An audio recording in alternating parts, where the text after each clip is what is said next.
Hello everyone and welcome to Retail Archaeology. In this episode we'll be taking a look at a couple of Macy's stores, but not really to look at Macy's, more to look at Toys R Us.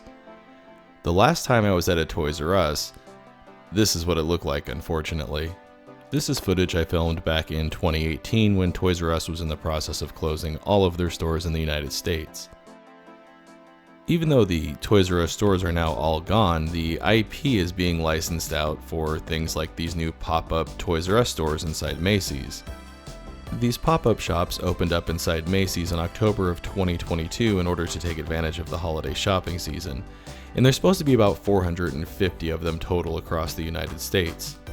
Now, that thing we looked at there was just a promo display, as is all this other stuff on these shelves here.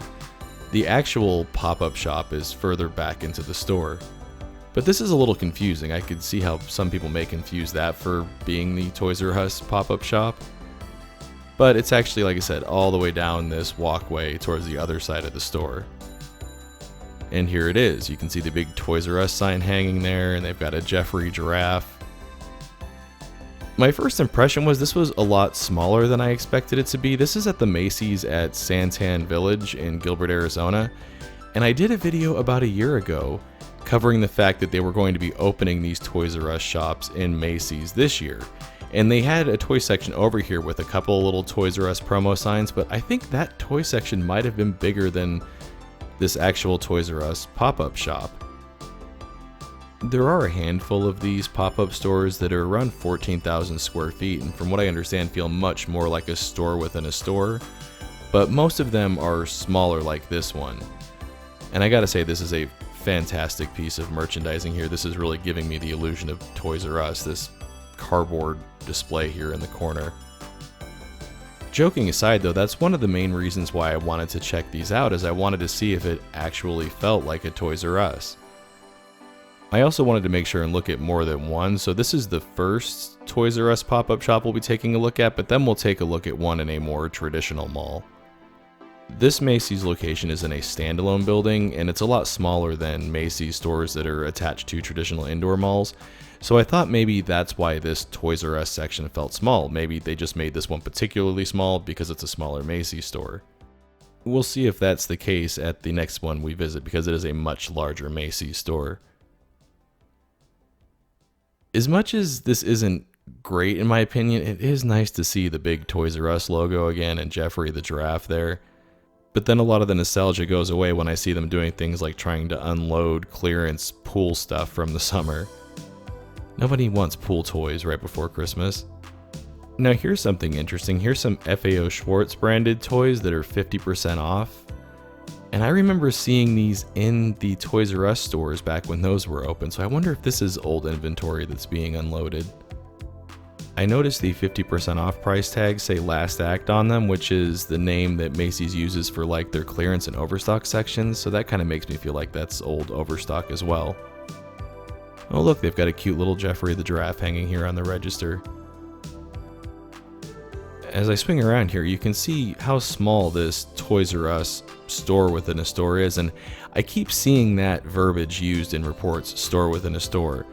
This feels more like a pop-up shop, like this is not going to be permanent. When I think about the term store within a store, I imagine things more like what Sephora had in JCPenney stores and are now putting in Kohl's stores, where they are more permanent and really feel like a store. This just feels like a small toy section branded as Toys R Us with a lot of clearance stuff in it. And here's another example of that. Here's a bunch of Sharper Image stuff for 60% off. What? Why? 25 different songs. Why? Hey, if you need a Spider-Man guitar Nerf gun, though, they've got it at the Toys R Us at Macy's, and they've got Beyblade in the Pokemon section. Let's take a quick look at their small Lego section, and then we'll head over to a much larger Macy's at Superstition Spring Center and see if the Toys R Us store within a store is bigger there. Here we are at the Macy's at Superstition Spring Center, and the first thing I noticed was there isn't any sort of signage or anything talking about Toys R Us being here at this Macy's location. That kind of surprised me. The previous location made a little bit of a bigger deal out of it. I do really enjoy seeing Macy's decked out for Christmas, but I was surprised to see no signs still talking about where the Toys R Us section was. It's been a while since I've been in this Macy's, and I thought for some reason that the toy section was located up on the second or third floor, but on the way up to the second floor I noticed this sign finally telling me that the Toys R Us section is downstairs. I was really hoping it was going to be up on the third floor because there's a lot of extra space up there, but nope, it's down here on the first floor, and I don't think this is any bigger than the Toys R Us we looked at the previous Macy's. This one also seems to be a lot darker than the previous one. It looks like they were doing some sort of event here that we just missed. Looks like maybe it was something involving Lego. And here's that big Toys R Us sign again, and it also looks like they've got a "Come Celebrate Jeffrey's Birthday" sign here. I had read that they were planning on having multiple events at each of the Toys R Us locations, so I was kind of surprised at the previous one we didn't see any signs about any of that, so it's nice to see it here. Although it would be nicer to see consistency between stores.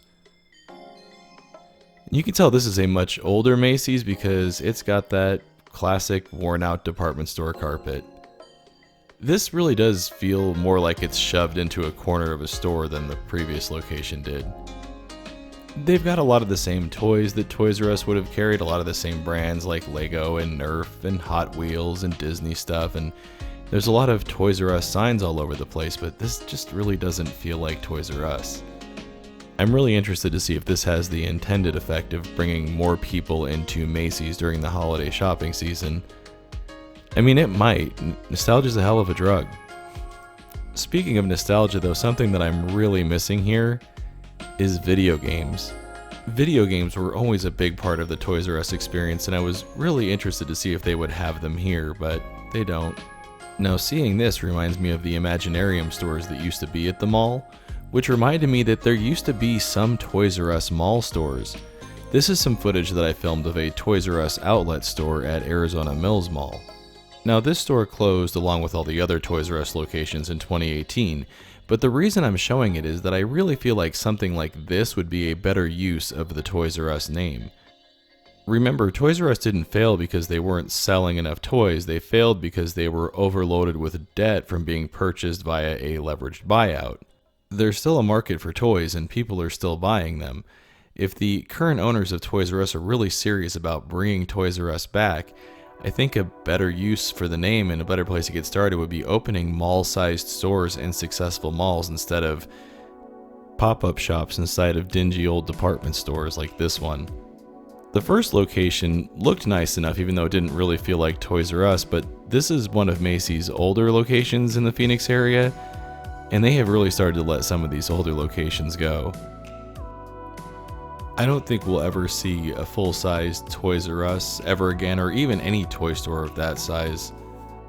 But I do think there is still a place for a dedicated toy store. Watching this footage again, I'm just now noticing those Jeffrey's Toy Box logos behind some of the signs. I didn't think they were using that name anymore. That name was created in 2018 when plans to auction off the Toys R Us intellectual property were canceled at the last minute, and they used that name for some pop-up stores that they opened in Kroger locations back in 2018. And here's another cardboard display for Holiday Barbie. I feel like Holiday Barbie should get a little bit of a bigger display than this. I guess the Holiday Barbie isn't that big of a deal anymore. I have to say, this just really doesn't feel like Toys R Us to me at all, but maybe that doesn't matter. Macy's has been using the Toys R Us name to sell toys on their website for a little while now, and that seems to have been going pretty well for them. I think as long as they make it obvious that these are inside the Macy's stores, I think it'll draw people from within the malls into Macy's just to go have a chance to maybe experience Toys R Us again. And for some people, just seeing all the Toys R Us signs will be enough to get them to drop a little bit of their holiday gift money on some presents here. In the end, this is probably a smart move for Macy's, and it's also a smart move for the owners of the Toys R Us IP because they don't have to do anything except for just make money on licensing out the name. But knowing that and seeing this sucks because it means we'll probably never see a real Toys R Us store in the United States ever again. They did you dirty, Jeffrey. As always, everyone, thanks for watching. Want to see your name here? Head on over to patreon.com/retailarchaeology to find out how you can help support the channel. Hey everyone, thanks for checking out my update on Toys R Us. If you enjoyed it, make sure to hit those like and subscribe buttons. And also make sure to follow at the social media links down there because that's the best way to keep up with what's going on with the Retail Archaeology channel.